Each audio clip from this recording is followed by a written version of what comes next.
Look around you right now. Is anything in the universe truly standing still? Welcome to the fundamental physics of rest and motion. First, what is rest? A body is said to be at rest if it does not change its position with respect to its surrounding environment as time passes. For example, consider a book resting on a table. As time moves forward, the book stays at the exact same coordinates relative to the table. Second, what is motion? An object is in motion if it continuously changes its position relative to its surroundings over time. Take a moving car for instance. Relative to stationary trees along the roadside, the car's position changes every second.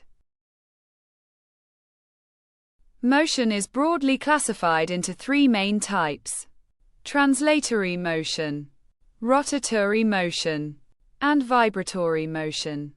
Furthermore, translatory motion is subdivided into three categories: rectilinear, curvilinear, and random motion. Let's explore each one. In translatory motion, an object moves as a whole.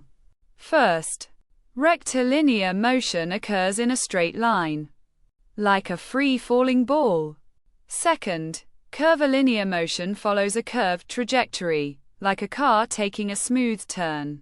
Third, random motion is irregular and unpredictable, like a butterfly fluttering in a garden. Next is rotatory motion. This is the spinning of a body around a fixed axis. Every particle moves in a circular path, like helicopter rotors or ceiling fan blades. Finally, vibratory motion is the back and forth, or to and fro movement of an object about its mean central position, such as a playground swing or a guitar string. Now you know the complete physics of rest and motion.